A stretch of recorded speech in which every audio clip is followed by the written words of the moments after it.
네, 미국 증시에 가장 가까운 곳부터 깊은 곳까지 들여다보는 시간입니다. 장희성의 마켓 A to G 시작합니다. 오늘도 미래에셋증권 반포 WM 장희성 지점장과 함께합니다. 안녕하십니까? 네, 안녕하세요. 네, 안녕하십니까? 오늘도 다양한 그 지표와 그리고 또 이슈들을 통해서 투자의 시선을 환기시켜 보려고 하는데요. 네. 일단은 가장 좀 궁금한 포인트 중에 하나가 지금 시장에서 변동성이 있기는 있는데 그 네. 변동성의 진폭이 살짝은 좀 작아지는 듯한 느낌도 좀 있거든요. 네네. 그게 뭔가 좀 변곡점으로 들어가는 느낌으로 개인적으로는 해석을 하고 있어요. 네네. 근데 이 포인트가 혹시 연준과 시장의 어떤 그 격차라고 해야 될까요? 네네. 그 생각이 좀 줄어드는 것 같기도 한데 일단 아직까지 연준은 금리 인하 올해는 없다고 얘기하잖아요. 그렇죠. 오늘도 제가 알기로는 보스팅 여든 총재가 맞아요. 한 번 더 얘기를 한 걸로 알고 있는데 네네. 그래도 시장은 계속 금리 인하에 대한 기대감을 살리고 있단 말이죠. 네네. 이 격차가 어느 정도 지금 벌어져 있고 혹시 줄어들고 있나요, 좀? 아직까지는 안 줄어들고 있어요. 이게 그래요? 보면은 이제 연준 위원들은 오늘 간밤에도 예. 인하가 없다라고 얘기를 했지만 시장은 이제 연내 3번 금리 인하를 예상을 하고 있죠. 근데 시청자 여러분들도 투자를 하면서 네. 이게 올해 금리 인하가 있을까 없을까를 기준으로 삼으셔야 돼요. 그게 그래요? 네. 시장의 색깔을 굉장히 크게 좌우하기 때문입니다. 왜 그러냐면 일단은 지금 상대적으로 나스닥이 더 강하죠. 그렇습니다. 네. 그 예. 이유는 시장이 금리 인하를 기대하고 기대하고 있기 때문이에요. 예. 그래서 나스닥이 앞으로도 계속 강할 것이냐를 보려면 금리 인하 여부를 봐야 될 거고요. 본인이 판단을 하고 있어야 되죠. 그러네요. 그리고 예. 또 보면은 어쨌든 지금까지는 이제 소수의 빅테크 위주의 랠리가 있었단 말이에요. 그렇죠. 좋고 안 좋고의 차별화가 극명했단 말이죠. 예. 근데 이것도 역시 금리 인하가 그 기저에 깔려 있기 때문이에요. 금리를 왜 인하하느냐? 네. 물가가 아직도 안 잡혔음에도 불구하고. 그렇죠. 뭐 은행 사태가 여전히 잠재되어 있고 하반기에 상업용 부동산 문제가 불거지면 네. 금리 인하를 할 수밖에 없거든요. 그렇다면 경기가 안 좋다는 얘기죠. 예. 그렇다면은 돈이 있고 투자가 가능하면서 성장성이 있는 소수의 빅테크들만 성장이 가능한 랠리가 이어질 수 있기 때문에 그 역시도 만약에 금리를 인하 안 한다 그러면은 경기가 문제가 없다는 거면은 조금 시장의 온기가 펼쳐지면서 다 같이 올라올 수 있는데 그러네요. 그게 아니라면 소수 섹터가 가는 랠리가 이어질 수 있으니까요. 그거에 대한 판단이 중요하고요. 또 이제 최근에 장기채 투자하신 분들이 많이 있어요. 예. 미국의 장기 국채를요. 그건 역시 금리 인하에 대한 베팅이죠. 예. 그거에 대한 성공 여부도 역시 금리 인하 여부가 중요하기 때문에 그거에 대한 판단을 하시면서 여러분들이 투자의 그런 기준을 잡으셔야 될 것 같습니다. 좋네요. 그러니까 빅테크주가 만약에 계속 강하다면 시장에 뭔가 균열이 생겼고 나는 믿을 수 있는 빅테크주로만 가겠다라는 사람들의 투자 심리가 더 많아진 거고요. 네네. 만약에 시장이 전반적으로 올라온다면 시장은 큰 문제가 없고 연준이 말하는 대로 올해 연내 금리 인하도 없을 것이며 그냥 뭐 소프트 랜딩으로 어느 정도 가다가 다 같이 이제 시장이 올라갈 수 있는 그런 계기가 만들어질 것이다라고 하셨는데 최근에 지점장님께서 하셨던 말씀이 기억이 나는 게 네. 되는 종목만 오를 것이다라고 하셨거든요. 네네. 그게 빅테크였고요. 네네. 그렇다면 지점장님은 금리 인하, 연내 금리 인하를 점치고 계신 거겠죠? 네, 저도 시장과 같은 생각이에요. 연내 금리 인하를 할 수밖에 없다. 예. 왜냐면 하반기 되면 상업용 부동산 문제가 불거지면서 예. 금리를 인하할 수밖에 없는 상황으로 도래할 거라고 보는데 근데 그게 물가가 적어도 금리를 인하하는 거를 방해하지는 않을 것이다라고 보고 있고요. 그래요. 연준 위원들이 왜 그럼 인하가 없다라고 계속 발언을 하느냐. 예. 인하를 하는 그 순간까지는 예. 그 효과를 미리 주면은 안 되죠. 계속 그래서 이런 얘기 어떻게 보면 거짓말 같은 얘기를 할 수밖에 없는 거예요. 맞습니다. 시장은 뻔히 알고 있다고 예. 보고 있는 거고요. 그래서 인하하는 순간부터 효과가 있어야 되는데 시장은 그쵸. 항상 앞서가기 때문에 그쵸. 그런 분위기가 있는 거를 인하 직전에는 더욱더 매파적으로 잡을 수밖에 없다. 이렇게 좀 보고 있습니다. 그러면 시장은 그 연준의 의도를 다 이미 또 알고 있다라고도 해석이 가능하네요. 네, 뭐 일단은 여전히 그 연내 3회 금리 인하를 베팅하고 있는 거는 그러니까요. 그런 예. 부분을 보고 있는 거죠. 근데 또 물가 얘기를 하셨는데 네. 사실 이번에 그 미시건대 기대 인플레 발표된 거 보면 네네. 좀 스티키하다고 하잖아요. 네네. 그러니까 좀 끈적한 물가가 장기화될 가능성, 물론 지금은 내려오고 있지만 네네. 계속 좀 지속된다면 과연 연준이 쉽게 금리 인하를 선택할 수 있을까에 대해서도 저는 어느 정도 동의하는 바가 있거든요. 네네. 어떻게 보십니까? 일단은 이제 금리 인하 얘기를 하면은 물가가 지금 이렇게 높은데 무슨 금리 인하냐라고 그러니까요. 말씀하시는 분들 예. 많은데 글쎄요, 저는 올해는요, 물가는 체크 포인트지 걱정할 포인트는 아니라고 생각을 해요.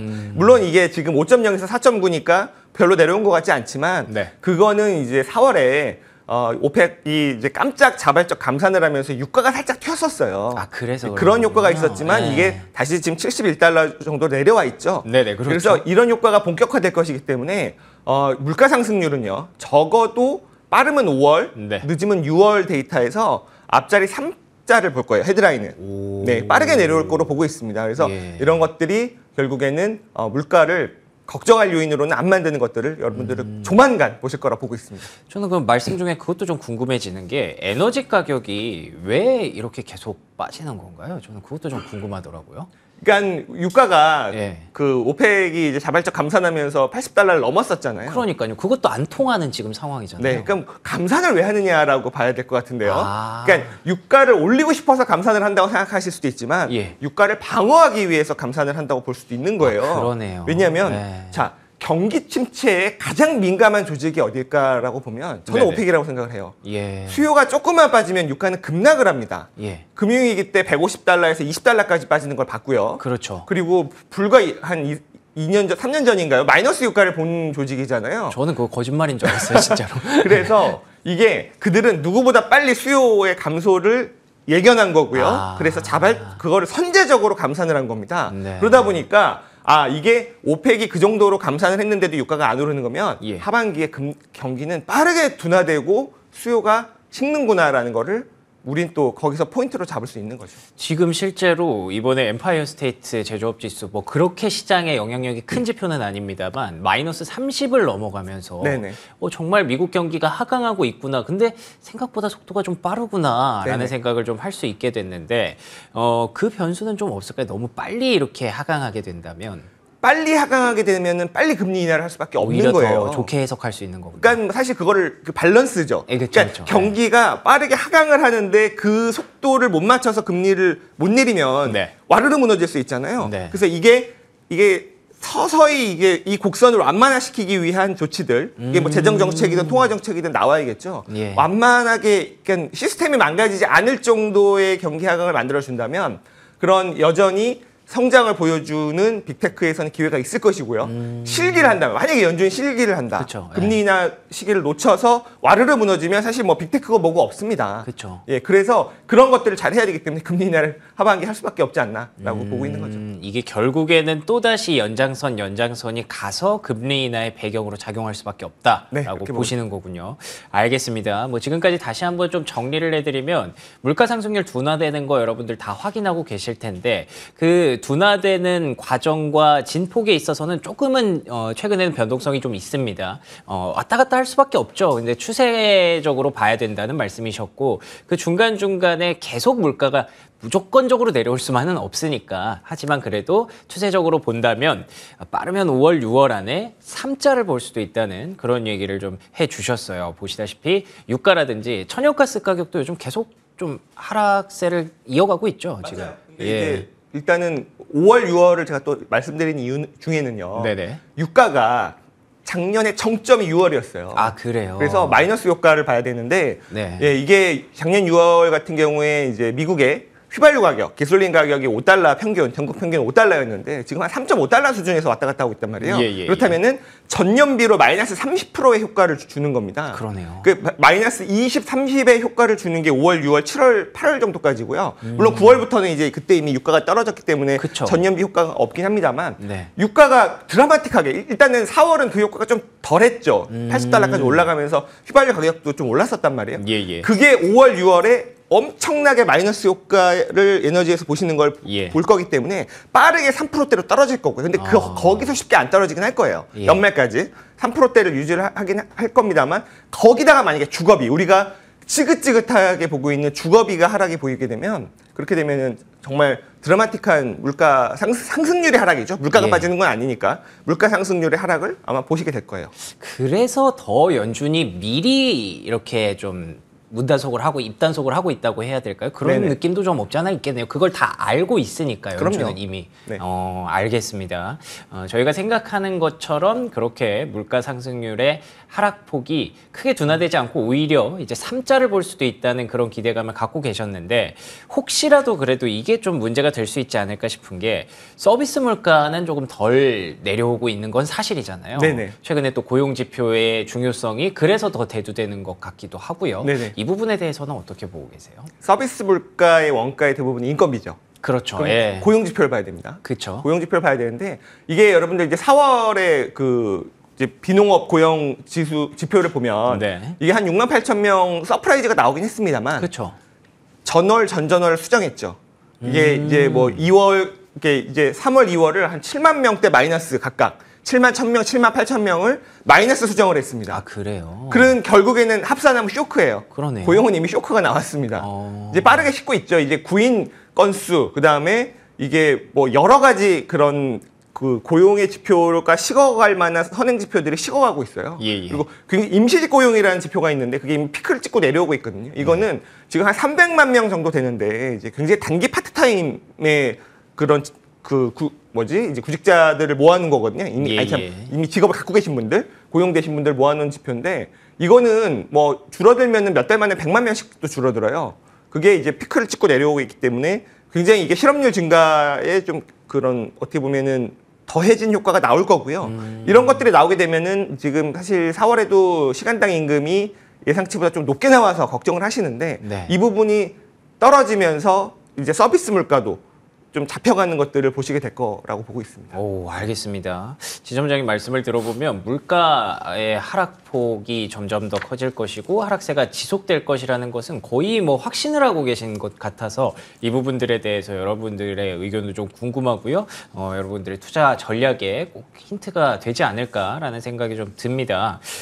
그런데 또 여기서 변수가 되고 있는 것들을 몇 가지 질문을 드려보고 마무리를 하려고 하는데 은행 사태, 네. 이 부분도 결국에는 생각을 해보면 네. 지점장님 말씀 들어보면 이제 금리 인하의 배경으로 작용을 할 것 같아요. 네. 어떻습니까 지금 현재 상황이?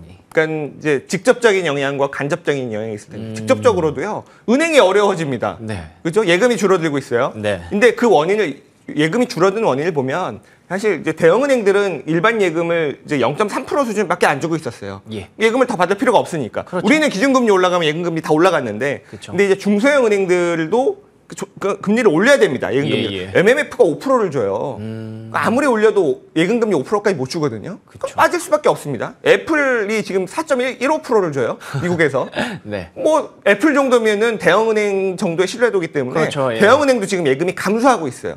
예금이 감소하고 있는데 그거를 사실 살려주려면 금리를 내려줘야 되는, 은행을 살려주려면 금리를 내려줘야 되고 또 부동산, 상업용 부동산 문제가 불거지면 그거 해결책은 또 금리 인하밖에 없긴 한데 네네. 간접적으로 보더라도요. 자, 예금이 줄어들고 있습니다. 그러면은 지금 미국의 은행들은 대출 태도가 굉장히 보수화되고 있어요. 예. 대출이 줄어든다는 얘기입니다. 그렇다고 하더라고요. 근데 예금은요, 즉시 줄어들어요. 내가 버튼 누르면 인출이 되죠. 네. 대출은요, 바로 줄어들지는 않습니다. 아, 그러네요. 일단 만기가 돼야 될 거예요. 예. 만기까지 살려주죠. 만기 때 연장을 안 해주면서 줄어들 거기 때문에 앞으로 급격한 대출의 감소를 보시게 될 건데 대출이 감소되면 어떻게 되느냐. 네. 자, 개인들의 대출이 감소가 돼요. 그건 바로 소비 둔화로 직격됩니다. 왜냐하면 내가 써야 될 돈으로 대출을 막 갚아야 되고 수중에 돈이 없기 때문에 주머니가 이제 가벼워지니까 얇아지겠죠. 예. 소비가 둔화되고 이게 물가 하락으로 이어지는 거고요. 그러네요. 서비스 물가도 잡히겠죠. 근데 자, 기업들에게 대출이 안 되면요. 기업들은 투자를 못 하죠. 그렇죠. 투자를 못 하면서 고용을 못 합니다. 예. 고용을 줄일 수밖에 없죠. 그러면 역시나 고용이 실업자가 늘어나면서 또 소비가 둔화되는 그러네요. 이런 네. 효과가 또 물가 하락 요인으로 잡히게 되는 거고요. 또 상업용 부동산의 대출이 줄어든다는 건 사실 또 끔찍한 얘기로 그쵸. 정말 귀결될 거기 때문에 은행 사태로 대출이 줄어드는 게 결국에는 직접적으로도 금리 인하 압박 요인이고 물가를 낮추는데도 굉장히 기여를 할 수밖에 없는 그런 좀 슬픈 요인이다라고 보고 있습니다. 알겠습니다. 근데 이런 슬픈 요인들이 모이면 결국에는 연준이 금리 인하를 할 수밖에 없는 배경으로 이어질 수 있기 때문에 올해 연내에 금리 인하를 계속 전망하고 계신 부분이고요. 이걸 처음으로 돌아가면 연내 금리 인하가 배경에 깔리고 전제에 깔린다면 다시 한번 되는 종목들, 그러니까 빅테크주 중심의 랠리가 좀 나타나지 않을까라고 이어볼 수 있을 것 같은데 한 가지만 그럼 더 질문을 드려볼게요. 네. 시기를 언제쯤으로 보세요? 지금 시장은 9월로 보고 있죠. 금리 인하 시기를? 네, 9월 그리고 이제 11월, 12월. 그러니까 네. 이제 3번의 연내 금리 인하 그리고 내년에는 거의 매월 이렇게 네. 시장은 지금 전망을 하고 있습니다. 페드와치 툴에 보면 그렇게 보고 네네. 있는데 이게 어쨌든 뭐 지금 뭐 7월도 한 36%가 나오긴 해도 지금 화면에 보면 근데 아마 9월 정도 되면 분명히 그런 압박 요인이 있을 거고요. 만약에 네. 우리가 은행 문제나 상업용 부동산 문제를 너무나 그런 뭐 정부나 그런 페드가 잘 처리를 하면 늦춰질 수는 있을 겁니다. 그렇죠. 그러니까 예. 물가가 떨어진다고 해서 3%대 물가를 본다고 해서 바로 금리를 내리지는 않을 거예요. 예, 예. 이왕이면 더 잡고 싶겠죠. 2%대를 예. 더 잡고 싶을 텐데 만약에 그게 아니라 경기가 급격하게 하강을 하고 은행 문제, 상업용 부동산 문제가 불거지면 뭐 9월 정도면은 금리 인하를 시작할 수밖에 없는 지금 정도라면요. 근데 그거를 잘 관리를 해서 미국 경기가 튼튼하면 또 그게 또 주식이 빠지는 요인이 아니니까 예, 예. 주식 투자함에 있어서 빅테크 투자함에 있어서 만약에 지금 제가 말씀드린 금리 인하 전망이 틀렸다고 해서 그게 굉장히 그런 데미지는 아닐 거예요. 뭐 채권 장기 투자하시는 분들은 조금 시계열은 늘어나긴 하겠지만 그럴 수 그렇게 좀 연결해서 보시면 될 것 같습니다. 알겠습니다. 예, 이리 봐도 저리 봐도 지금 시점에서는 조금 더 안정적인 종목이 우세할 것으로 예상이 되고요. 그 안정적인 종목 중에서도 그래도 좀 모멘텀이 있고 이런 위기 상황들을 잘 극복하고 오히려 기회로 만들 수 있는 그런 섹터 다시 한번 빅테크가 아닐까라고 정리를 해주셨습니다. 금리 인하가 언제 시작될지 저희가 명확하게 예측할 수는 없습니다만 그래도 시장에서는 올해 연내 4차례의 금리 인하를 예상하고 있고요. 시장에서 기대하는 것처럼 지점장님도 한 9월쯤에는 금리 인하 얘기가 솔솔 나오지 않을까라고 예상하고 계시니까 한번 계속 시계를 길게 두고 지켜보도록 하죠. 자, 오늘도 미래에셋증권 반포WM 장희성 지점장과 좋은 얘기들 많이 나눠봤습니다. 오늘 좋은 말씀 고맙습니다. 네, 감사합니다.